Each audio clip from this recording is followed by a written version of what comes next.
Hello students, आज हम पढ़ने जा रहे हैं यूनिट 5 फ्लेक्सुरल मेंबर के लैटरली सपोर्टेड बीम के ऊपर एक डिज़ाइन प्रॉब्लम। ठीक है, ये जो आपका इस टाइप के प्रॉब्लम जनरली एग्ज़ाम में पूछे जाते हैं। ठीक है, तो चलो शुरू करते हैं लैटरली सपोर्टेड बीम के ऊपर न्यूमेरिकल। ठीक है, तो देखो एक क्वेश्चन दिया हुआ है जो एग्ज़ाम में आया हुआ है कि design a laterally supported beam of effective span 6 metre subjected to a maximum factored bending moment 155 kilonewton meter and maximum shear force of 215 kilonewton. Assume any other data as per Indian standard. ठीक है, तो आपका कुछ ये ऐसा कुछ question आया हुआ है, इसमें आपको बेंडिंग मोमेंट और शियर फोर्स निकालने की ज़रूरत नहीं है, ऑलरेडी क्वेश्चन में गिवन है। ठीक है, तो सबसे पहले हम क्या करते हैं, गिवन डेटा लिख लेते हैं कि एग्जाम क्वेश्चन में क्या क्या दिया हुआ है और क्या क्या हमको रिक्वायरमेंट है वो एज्यूम कर लेंगे। तो पहली बात, सबसे पहले हमको दिया हुआ है इफेक्टिव स्पान। ठीक है, जो कि 6 मीटर दिया हुआ है। मैक्सिमम बेंडिंग मोमेंट दिया हुआ है 155 kilonewton metre. Maximum shear force की वैल्यू दी हुई है 215 किलोन्यूटन। एंड हम अज्यूम करके चल रहे हैं हम FE 410 ग्रेड का स्टील, जिसकी यील्ड स्ट्रेस होती है 250 मेगा पास्कल या फिर न्यूटन पर mm स्क्वायर। ठीक है, तो देखो किसी भी बीम को डिज़ाइन करने के लिए मैंने सबसे पहले एक चीज़ बताया था आप लोग को स्टार्टिंग क्लास में कि हमको सेक्शन मॉडुलस का रिक्वायरमेंट होता है। सेक्शन मॉडुलस हमको क्या बताता है, स्ट्रेंथ ऑफ द बीम। जितनी ज़्यादा सेक्शन मॉडुलस होगा किसी भी बीम का, वो उतनी ज़्यादा लोड बियरिंग कैपेसिटी उसकी होगी। ठीक है, मतलब वो उसका स्ट्रेंथ उतना ज़्यादा अच्छा होगा। ठीक है, तो देखो सबसे पहले हम क्या निकालेंगे कि हमको कितना सेक्शन मॉडुलस का requirement according to this bending moment. ठीक है, तो उसके लिए हमको एक फार्मूला दिया हुआ है IS कोड में, दैट इज जेड। एक्चुअली वो दिया हुआ है आपका फार्मूला मैक्सिमम बेंडिंग मोमेंट निकालने का। ठीक है, तो हम उस फार्मूले की मदद से हम क्या निकाल सकते हैं, Z P required, because of हमको ऑलरेडी बेंडिंग मोमेंट की वैल्यू दी हुई है क्वेश्चन में। तो मैंने यहाँ से क्या निकाला, जेड पी। ठीक है, कितना है मेरा 682 इंटू 10⁻³ mm³। ठीक है, अब मैं क्या कर रहा हूँ, इसको मैं इंक्रीज कर रहा हूँ 20%, बिकॉज ऑफ ताकि मेरा जो सेफ्टी है, हम क्या करते हैं जितना सेफ डिज़ाइन करेंगे उतना ज़्यादा हमारे लिए बेहतर होगा। ठीक है, ताकि हम फर्दर और उसमें लोडिंग कर सकते हैं इन फ्यूचर, आज से 10 साल बाद, 5 साल बाद। ठीक है, तो इसलिए ऐसा किया जा रहा है। तो देखो अब क्या करना है हमको, इस जेड पी जैसे ही हमको मिला, कितना है 20% इंक्रीज करने के बाद 2818400 mm³। तो मैंने क्या किया, जैसे ही मेरा जेड पी रिक्वायर्ड आया, कितना है मेरा 818400 mm³। अब मैं क्या कर सकता हूँ, इस जेड पी रिक्वायर्ड की हेल्प से मैं कोई भी एक सेक्शन एज्यूम कर सकता हूँ कि मेरे को डिज़ाइन करने के लिए। जैसे कि मैंने स्टील टेबल से ISLB 350 एट 485.6 न्यूटन पर मीटर का एक बीम सेलेक्ट कर लिया। ठीक है, कैसे सेलेक्ट किया, मैंने वहाँ पे मैच किया कि जेड पी रिक्वायर्ड इसके आसपास जो हमारा जेड पी रिक्वायर्ड आया है और इस सेक्शन का जो जेड पी है, क्या सेक्शन मॉडुलस, वो मैच कर रहा है कि नहीं मैच कर रहा है। तो जनरली जो मेरा मैच किया वो कौन सा मैच किया, ISLB 350। ठीक है, तो मैंने वहाँ से एक सेक्शन सेलेक्ट कर लिया। अब क्या करना है हमको, इसका प्रॉपर्टीज नोट डाउन करना है, जैसे कि डेप्थ ऑफ बीम कितना होता है, width of flange, thickness of web, moment of inertia about Z axis and Y axis, radius of root. ठीक है, और चलता है आपका section modulus about Z axis और इलास्टिक सेक्शन मॉडुलस। ठीक है, ये सब कुछ मैंने नोट डाउन कर लिया। उसके बाद क्या करना है, मेरे को सेक्शन क्लासिफिकेशन करना है।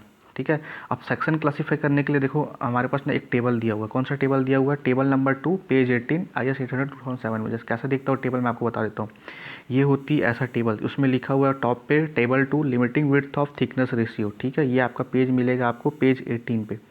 यहाँ से क्या करना है हमको, जैसे कि हमने रोल सेक्शन यूज़ किया है, तो सबसे पहले हमको क्या करना है, एक बार फ्लैंज का और वेब का दोनों का हमको सेक्शन क्लासिफिकेशन करना है कि हमारा जो सेक्शन है कहीं प्लास्टिक तो नहीं है, कहीं सेमी कॉम्पैक्ट तो नहीं है या सेमी कॉम्पैक्ट नहीं है। ठीक है, तो इसके अकॉर्डिंग हमको क्या करना है, डिसाइड करना है। तो देखो क्या कर रहा हूँ मैं यहाँ पे, सबसे पहले मैं रेशियो निकाला B/TF रेशियो। ठीक है, B कैसे निकलेगा, जो आपका रोल्ड सेक्शन होता है उसका सेंटर से एक एक्सिस आया है, उसका हाफ विड्थ ऑफ फ्लैंज का हाफ करेंगे तो हमको क्या मिल जाएगा, अब हमारा B मिल जाएगा। ठीक है, और D thickness of flange already हमको क्वेश्चन में गिवन है, ये हम नोट डाउन कर सकते हैं प्रॉपर्टीज़।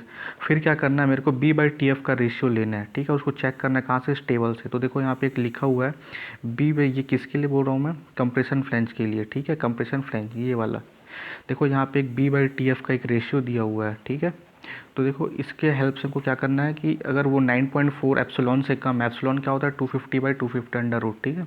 तो हमको 1 आता है, तो 1 250 9.4 इंटू 1, तो अगर इससे कम है हमारी B/TF की रेशियो, तो मैं बोल सक। और दूसरा क्या है, मेरे को एक बार वेब के लिए चेक करना पड़ेगा। वेब के लिए कहाँ पे, देखो दिखा रहा हूँ मैं आपको। वेब के लिए ये वेब ऑफ एक्सेल कंप्रेशन यहाँ लिखा हुआ है कि, एक सेकंड सॉरी,